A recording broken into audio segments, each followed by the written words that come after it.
আজকে চীনের president Xi Jinping দেখা পেলেন ২ বছর পর বাংলাদেশের আরেকজন প্রধানমন্ত্রীকে। তিনি হচ্ছেন তারেক রহমান।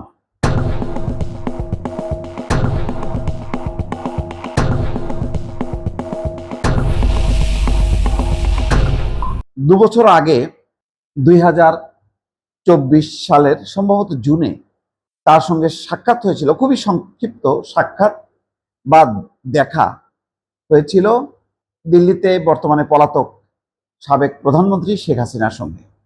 এবং সেই সফরটা খুব আলোচিত ছিল এই কারণে যে পরিস্থিতি এমন ছিল যে ৫ দিনের সফর সংক্ষিপ্ত করে ৩.৫ দিনের মাথায় শেখ হাসিনা ঢাকা চলে এসেছিলেন। অর্থাৎ যেই লক্ষ্য নিয়ে তিনি গিয়েছিলেন, তখন চরম অর্থ সংকট, চীনের কাছ থেকে ১ বিলিয়ন বা ২ বিলিয়ন আশা করেছিল। সেখানে মাত্র চীন ১,৬০০ কোটি টাকা, ১৬০০ কোটি টাকা সহায়তার আশ্বাস দিয়েছিল। বোঝাই যাচ্ছিল যে কি কারণে সেই অবস্থা কাটিয়ে আজকে অন্য রকমের একটি বৈঠক হলো, যেটাকে বলা যায় এটাই চীনের চাওয়া, বাংলাদেশের চাওয়ার একটি সম্মিলন ঘটেছে। প্রধানমন্ত্রী তারেক রহমানের সঙ্গে শি জিনপিং এর প্রথমে শুভেচ্ছা বিনিময়, তারপর দ্বিপাক্ষিক বৈঠক হয়, যেই বৈঠকে বাংলাদেশের বিনিয়োগ, যোগাযোগ, নানা বিষয়ে, সামরিক হয়তো নিশ্চয়ই বা উন্নয়ন প্রকল্প, নানা সহযোগিতার বিষয় নিয়ে বৈঠক হয়েছে। বৈঠকের বিস্তারিত বিবরণ পাওয়া যায়নি, তবে বোঝা যায় ২ বছরের ব্যবধানে চীনের কাছে প্রথম যে বৈঠকটা ছিল সেটা একান্তই আনুষ্ঠানিকতা, যেখানে কোনো রকমভাবে একটা মুখ রক্ষার বৈঠক হয়েছিল শেখ হাসিনার সঙ্গে শি জিনপিং এর। সেই শি জিনপিং আজকে ২ বছর পর মন খুলে বৈঠক করলেন প্রধানমন্ত্রী তারেক রহমানের সঙ্গে। লম্বা বৈঠক হয়েছে।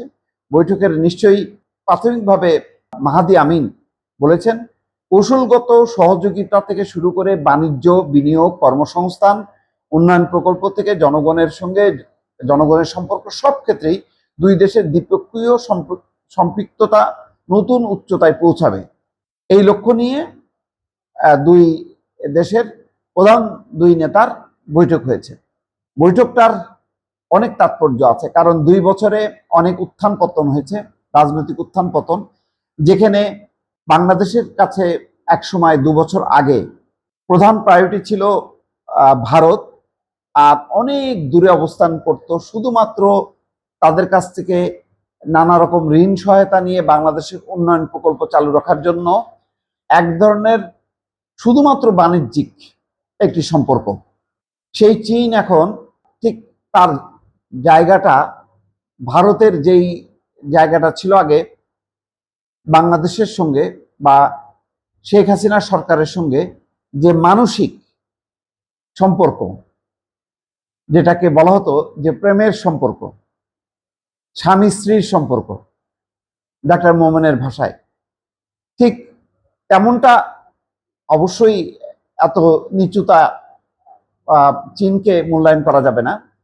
চীন এটিকে আন্তরিকতাপূর্ণ একটা সত্যিকারের একটা সম্পর্ক, যেখানে দুই দেশের সম্পর্ক থাকবে একেবারে শুধু বাণিজ্যিক না, যার সাথে রাজনৈতিক থাকবে, যার সাথে নিরাপত্তা থাকবে, যেখানে চীন এই অঞ্চলের যে প্রধান এবং ১ নম্বর শক্তি, সেই শক্তিকে প্রমাণিত করার জন্য চীন বাংলাদেশকে গভীরভাবে বুকে আগলে রাখবে।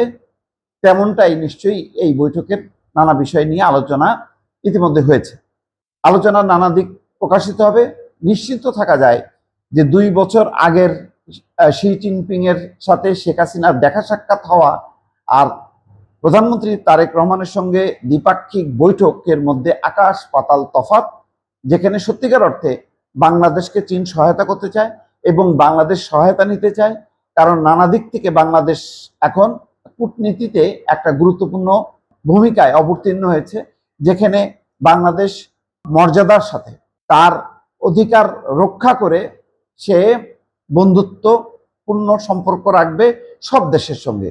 কোনো দেশের কাছে নতি স্বীকার করা বা মাথা নত করে কোনো সম্পর্কে বাংলাদেশ আর বিশ্বাস করে না। সেই মনোভাবকে বা সেই দর্শনকে সামনে রেখেই প্রধানমন্ত্রী তারেক রহমান এবার চীনের প্রেসিডেন্ট শি জিনপিং এর সঙ্গে বৈঠক করেছেন এবং এই বৈঠকের মধ্য দিয়ে বাংলাদেশের সাথে চীনের একটা গভীর সম্পর্ক এবং আগামী দিনে বাংলাদেশের অর্থনৈতিক উন্নয়ন, বড় বড় মেগা প্রকল্প বাস্তবায়নের ক্ষেত্রে চীনের একটা ভূমিকা, দৃশ্যমান ভূমিকা লক্ষ্য করা যাবে দর্শক।